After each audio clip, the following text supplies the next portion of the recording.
Bonjour à tous, j'espère que vous allez bien, je suis ravie de vous retrouver aujourd'hui dans une nouvelle vidéo. Comme vous avez pu voir dans le titre aujourd'hui, on va parler astuces pour les coloriages mystères. J'ai pas mal de personnes qui me posent des questions à ce sujet, donc je me suis dit que je pourrais peut-être en faire une vidéo. Et en cherchant quelques astuces, en fait, j'en ai rapidement trouvé une petite dizaine. Vraiment très simple que moi j'utilise au quotidien, donc je vais vous parler de tout ça, j'espère que ça va vous plaire et je vous laisse avec la suite.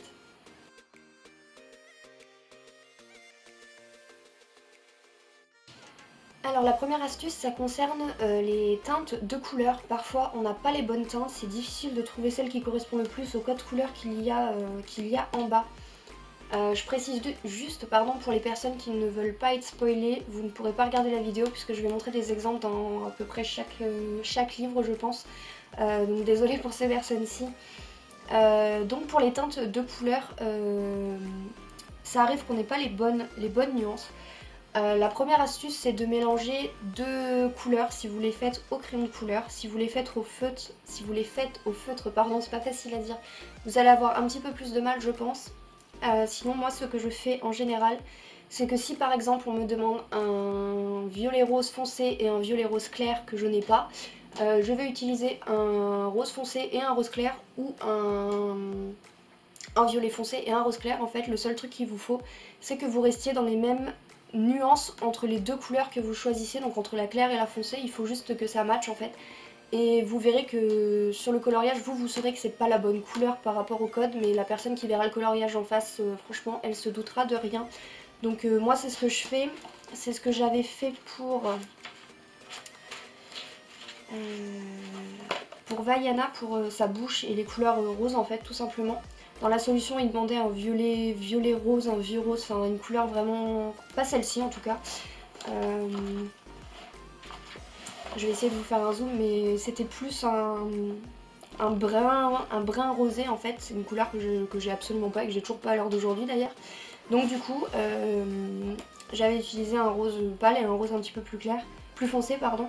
Mais c'est ce que j'ai choisi puisque je n'avais pas ces couleurs là, donc j'ai préféré changer les couleurs mais rester dans la même différence de nuances. Je sais pas si c'est très clair ce que je dis, dites-moi ça en commentaire, j'essaye d'être le plus explicite possible. Donc voilà pour la première astuce, si vous n'avez pas les bonnes couleurs, n'hésitez pas à les changer, de toute façon il n'y a que vous qui le saurez et les autres ne le verront même pas sur votre coloriage en fait.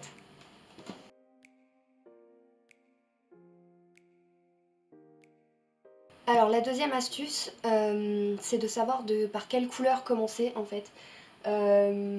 Pour ma part ça dépend de deux choses, de ce que je colorie et de la couleur à colorier.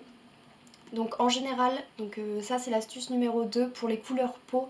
Je commence par la couleur la plus claire, comme ça si je me plante c'est rattrapable avec la couleur foncée et on ne voit rien du tout. Parce qu'à l'inverse, si vous mettez une couleur foncée, le clair ne la recouvrira pas du tout. Et vu que les couleurs peau en général c'est un petit peu ce qui m'agace le plus dans les coloriages mystères, puisque je trouve que c'est toujours des délimitations entre la bouche, les yeux, le nez, on sait jamais trop où ça s'arrête et il suffit que je sois déconcentrée pour que je me plante. Donc je commence toujours par les couleurs claires pour la couleur peau en tout cas. Par exemple, pour celui-ci j'avais commencé par la couleur claire et terminé par la couleur foncée, comme ça si je me plante c'était rattrapable. Ici je m'étais plantée et ça ne s'est même pas vu. Donc ça c'est mon astuce numéro 2 pour les couleurs peau. En tout cas moi je privilégie d'abord les couleurs claires et après les couleurs foncées.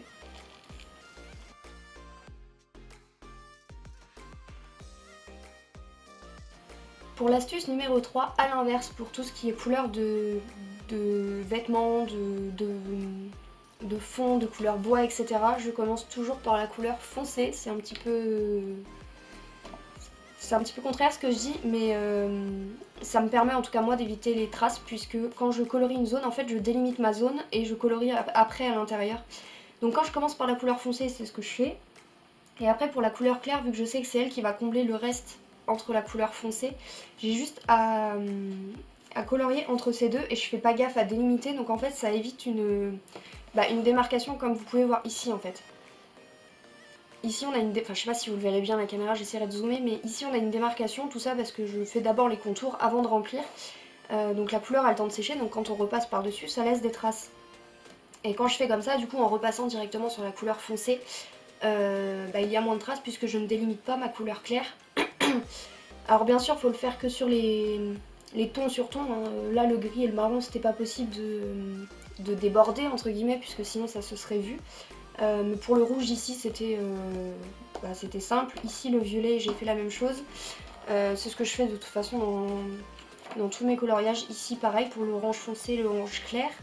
Le gris de bourriquet, c'est pareil. Ici, les citrouilles, c'est la même chose. Enfin, je fais ça pour tous mes coloriages, en fait. Je commence par la couleur foncée et je déborde avec ma couleur claire. Ça ne se voit pas sur le foncé et ça laisse moins de traces. Donc ça, c'est ma petite astuce pour ça.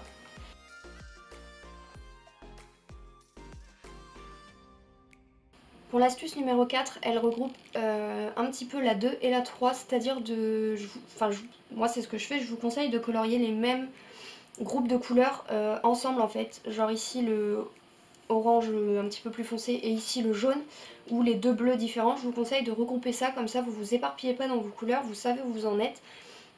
Vous savez ce que vous avez à colorier. Moi je sais que si je fais un coup ici le orange, un coup le bleu, un coup le rose, vous pouvez être sûr que je vais me planter à un moment donné du colo. Après c'est moi, hein. Ça veut pas dire que vous êtes comme ça. Mais moi je sais que ça m'arrive très souvent, donc du coup je colorie toujours les mêmes groupes de couleurs ensemble.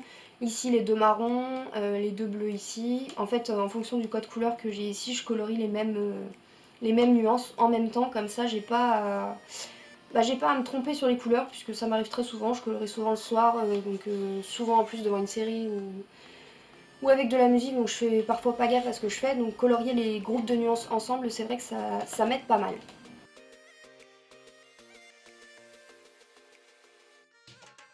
La cinquième astuce que j'aurais à vous donner, c'est que pour les grands fonds qui sont unis, c'est-à-dire où il n'y a pas 2 ou 3 couleurs mélangées pour le fond, de le faire au crayon de couleur, même si vous avez colorié votre personnage au feutre. Le mélange crayon de couleur feutre ne choque pas du tout, en tout cas pour ma part, je trouve que ça ne choque absolument pas. Et c'est mais tellement plus simple, d'une pour éviter les traces, parce que franchement au crayon de couleur, vous passez un coup de white spirit ou d'essence sans odeur, ou même de la vaseline avant, il n'y a absolument aucune trace.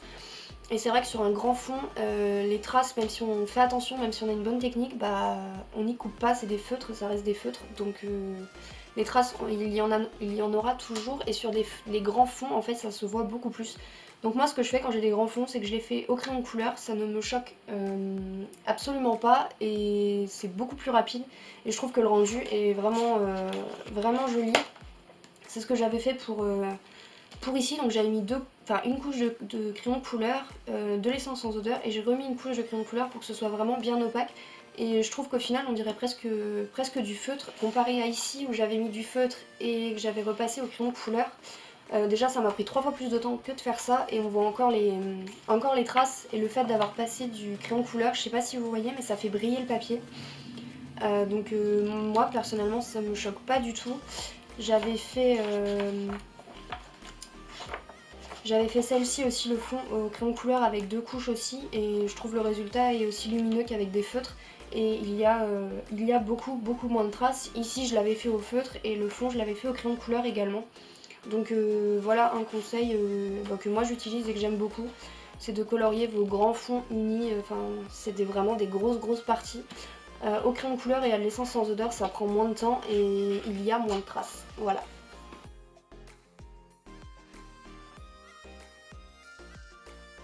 Pour ma sixième astuce, alors à mon avis il va y avoir débat sur cette astuce là, puisque c'est toujours le débat sur les groupes de coloriage, à savoir est-ce qu'on commence par les contours noirs ou par la couleur.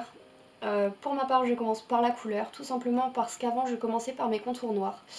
Donc c'est très bien, ça délimite vos zones pour colorier, c'est un truc chiant qui est déjà fait, donc comme ça on n'a plus qu'à prendre du plaisir à colorier. Sauf que si on se trompe, c'est pas rattrapable, c'est du noir, donc à moins d'avoir une couleur vraiment très foncée à côté, ça va être compliqué. Et en plus de ça, si vous avez un feutre, alors le Posca je pense pas qu'il y aura de souci, par contre si vous avez un feutre un peu gel, comme moi j'ai des comme ça, c'est des feutres à encre liquide, c'est extrêmement long à sécher, et si vous passez du feutre par dessus ou que vous touchez cette partie de noir en fait, ça va baver sur votre colo, et le plus chiant c'est surtout pour les peaux. Je me suis fait avoir un nombre incalculable de fois comme ça.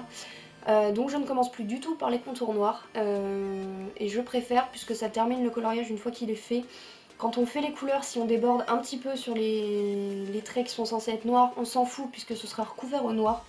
Donc pour ma part, je commence toujours par la couleur et pas par les contours noirs, donc c'est une astuce que je peux vous donner. Après je sais qu'il y en a plein qui aiment commencer par les contours noirs et c'est tout à fait leur avis, il n'y a pas de problème avec ça. Donc voilà, moi je commence en tout cas par la couleur.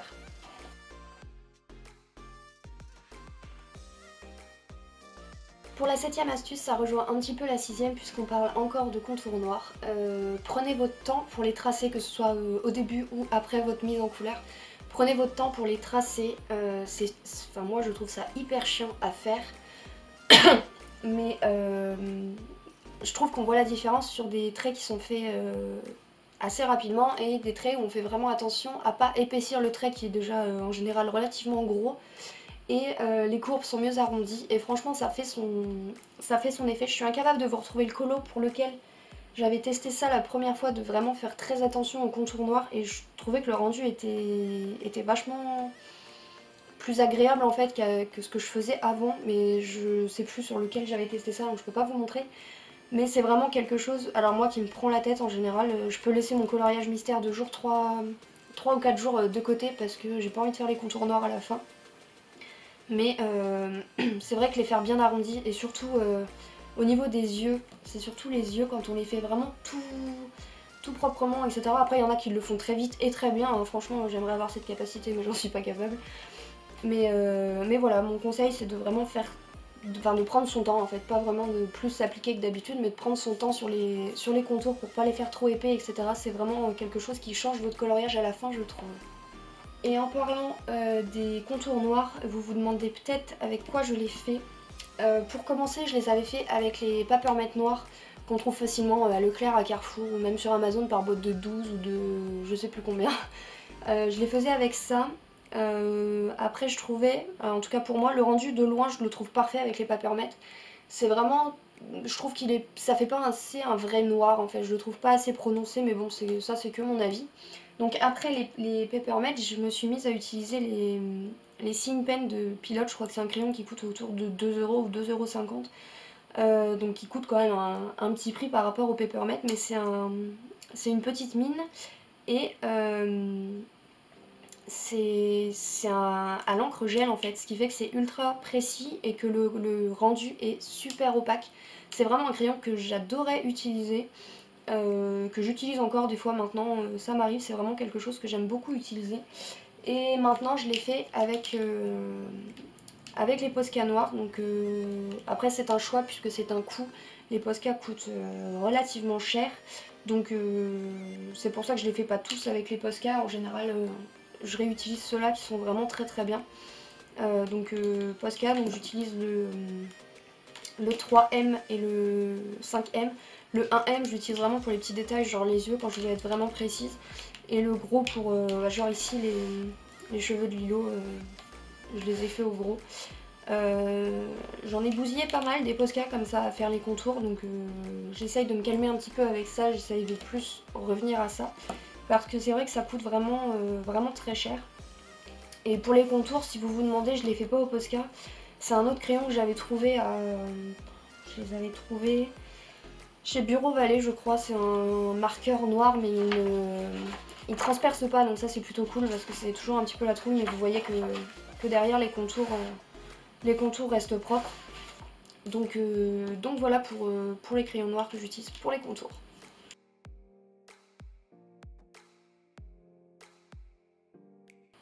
Pour la 8ème astuce, ce que je peux vous conseiller, c'est de ne pas négliger vos détails blancs sur le coloriage, les zones qui restent blanches. Pour ma part, avant, tout ce qui était fond de l'œil, les bouches, ou même les fonds où il y avait des taches de blanc, je n'y touchais pas, c'était en blanc, je laissais en blanc, sauf qu'au bout d'un moment ça a commencé à m'énerver puisqu'on commençait à voir vraiment les délimitations dans les cases.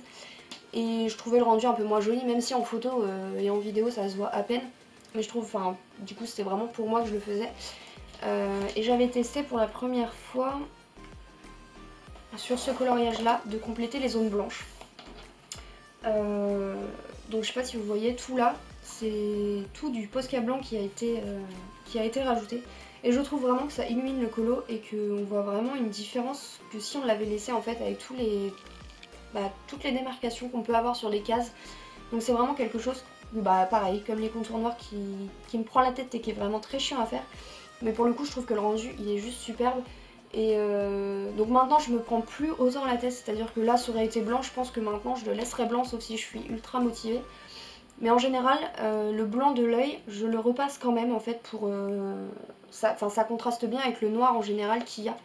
Donc voilà, ne négligez pas vos détails blancs, moi je l'ai fait au Signo Ball blanc comme ça. Tout le matériel dont je vous parle d'ailleurs sera en barre d'infos si jamais vous voulez retrouver quelque chose. Ou au Posca blanc, voilà, j'utilise ces deux là si jamais je veux compléter. Mais en tout cas pour les yeux, c'est vrai que je trouve que ça fait ressortir, ça fait ressortir beaucoup et ça termine vraiment le personnage, en tout cas de mon point de vue. Donc voilà pour la 8e astuce.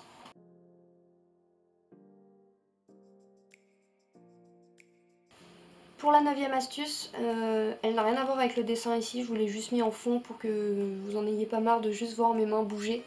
Pour la 9e astuce, c'est de ne surtout pas hésiter à modifier et à personnaliser votre coloriage.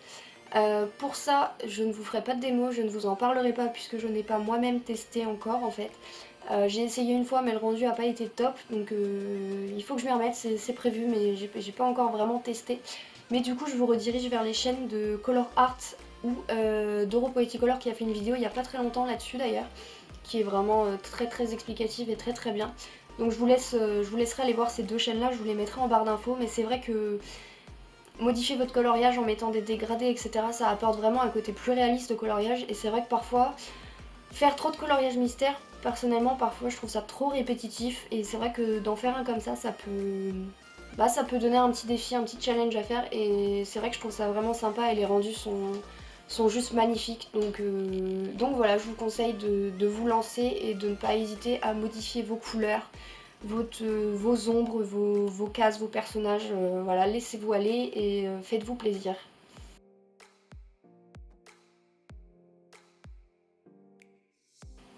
Et enfin, la dernière astuce que je peux vous donner, c'est que si vous faites une erreur, ne lâchez pas votre coloriage en fait. Continuez, moi ça m'est arrivé je sais pas combien de fois.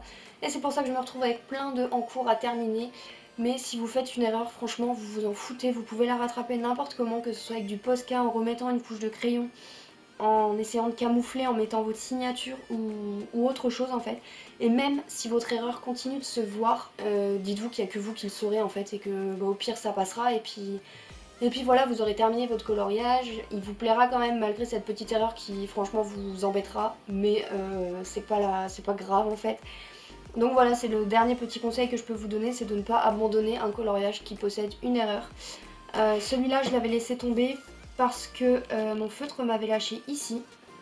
Donc moi je vois la différence, je sais pas si vous la verrez à la caméra, mais ici on voit une différence de teinte. Ici je m'étais plantée, je l'avais colorié en bleu alors c'était du blanc, donc j'ai repassé du Posca blanc et ça se voit à peine. Et ici, alors ça c'est chiant parce que pour le coup j'y suis pour rien, c'est pas... c'est vraiment... Enfin si c'est de ma faute, mais c'est vraiment pas un coup de crayon qui est mal parti ou quoi. C'est que je buvais mon thé comme je fais d'habitude au-dessus de mes coloriages, et il y a une goutte qui est tombée sur ce coloriage là, qui du coup attaché ici, que j'ai pu rattraper avec la signature que j'ai mise ici. On s'en fout, ça fait un peu bizarre mais c'est pas grave, au moins ça se voit pas.